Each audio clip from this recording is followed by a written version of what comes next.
सारण निर्वाचन क्षेत्र से प्रत्याशी केदारनाथ जी पांडे सिवान पहुंचे। सिवान पहुंचते ही उन्होंने शिक्षक के साथ बैठक की। वहीं शिक्षकों ने कहा कि ऐसे प्रत्याशी को विधान परिषद भेजना है जो शिक्षकों की आवाज़ को बुलंद कर सके। आइए सुनते हैं शिक्षकों ने क्या कहा। हमको आदरणीय केदारनाथ पांडे जी जैसा उम्मीदवार चाहिए। आखिर क्यों केदारनाथ पांडे जी? क्योंकि वो शिक्षकों की आवाज़ हैं, शिक्षकों के रहनुमा हैं और विधान परिषद में शिक्षकों की आवाज़ बुलंदी से उठाते हैं। ये संविधान में उच्च सदन की परिकल्पना की गई है। उच्च सदन में कला, साहित्य, विज्ञान, विद्वान लोगों की संस्था है।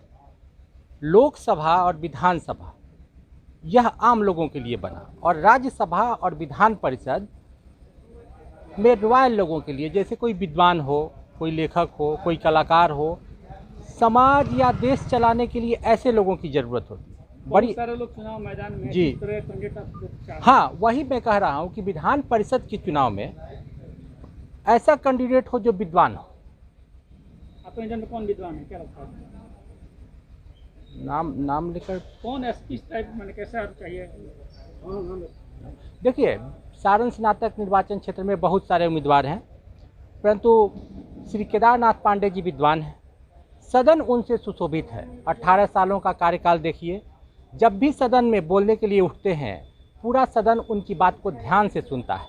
वे विपक्ष में रहे, अभी विपक्ष में है। जो सरकार है वे वामपंथी दल के उम्मीदवार हैं और सच पूछिए तो शिक्षक दल के उम्मीदवार हैं। यानी ऐसे लोग आप लोग की बातों को सदन में रख सकते हैं? हाँ, रख सकते हैं, प्रभावशाली ढंग से रख सकते हैं और बात मनवाते भी हैं, सरकार मानती भी है, किसी की भी सरकार।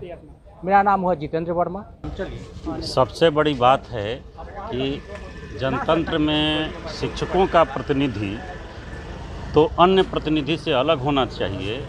वो विद्वान होना चाहिए, चरित्रवान होना चाहिए, ईमानदार होना चाहिए और ऐसा होना चाहिए जिनकी बातों में दम हो, क्योंकि वो शिक्षकों का प्रतिनिधि है।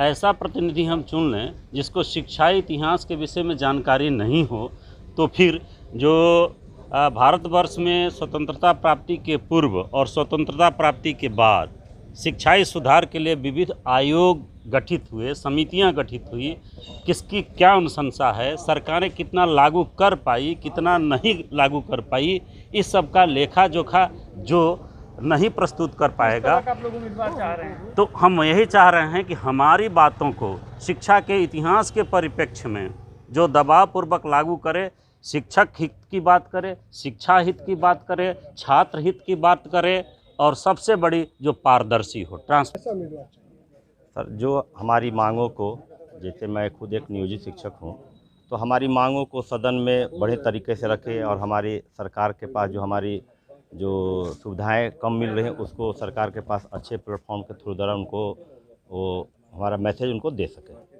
ये तो एक बहुत बड़ी उपलब्धि है जिसकी आशा हमारे नियमित शिक्षक कर ही नहीं रहे थे कि ये भी हमको मिल सकता है और बिना संघर्ष के हम लोगों ने हासिल किया। यानी सरकार ने दिया अपने? बिल्कुल दिया।